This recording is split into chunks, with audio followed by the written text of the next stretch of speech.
Look at the global landscape today. On one side, the West commands immense technological and material power, evidenced by hyper-modern skyscrapers and economic leverage. On the other, many parts of the Islamic Ummah face visible struggle, characterized by crumbling infrastructure and political weakness. The standard reaction to this disparity is a proposal for pure imitation. The logic suggests that to close the gap, Muslims must adopt Western educational and industrial models as their primary focus. However, the source material identifies this specific path of imitation as a trap.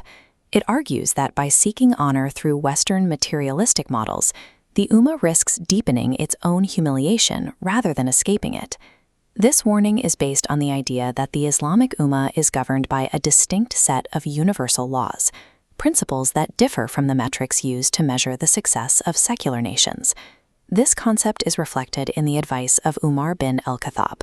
He cautioned his military commanders that their enemies would always possess superior numbers and equipment. In his view, victory for Muslims was tied to their obedience to Allah. If they met their enemies on purely material terms through shared disobedience, the enemy's superior resources would prevail. Prioritizing material parity while neglecting these Islamic principles is a category error. When the ladder of progress is leaning against the wrong wall, every step upward leads further from the intended destination. Central to this perspective is the Amanah, a unique divine mission given to the Ummah to provide spiritual and moral guidance to the world. The text suggests that neglecting this mission carries a heavy cost. When the Ummah ignores its spiritual mandate, it experiences divine punishment that no amount of material effort or economic strength can offset. Conventional logic dictates that victory is a function of troop strength and logistics. However, the history of the Ummah contains a recurring pattern of outcomes that defy these material expectations. This passage cites specific data points: the battles of Badr, Yarmouk, and al-Qadisiyah. In each instance, Muslim forces were significantly outnumbered and out-equipped by major empires, yet they secured victories through divine support, or ma'iyah.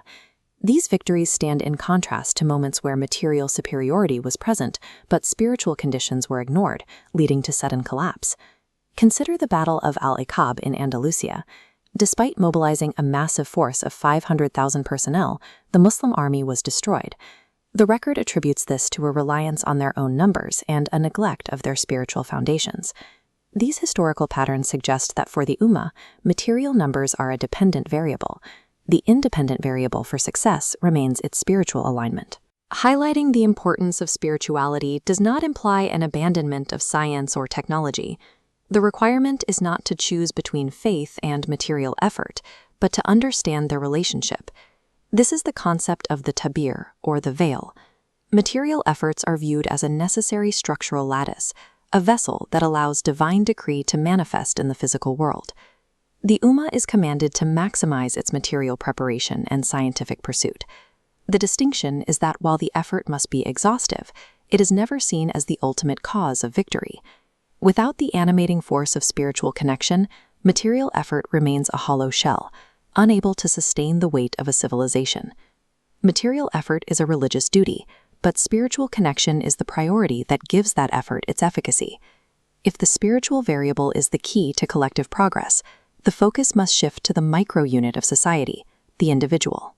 Individual piety, or kesalehan individual, is defined here as an internal state where seeking God's pleasure becomes the primary driver of action. This internal orientation then reshapes every outward interaction, from private worship to professional conduct. This shift provides a level of independence. An individual driven by this piety is no longer shackled by the need for worldly status or validation from Western models. Imam Hassan al-Banna's blueprint for revival begins here, by producing devout Muslims first.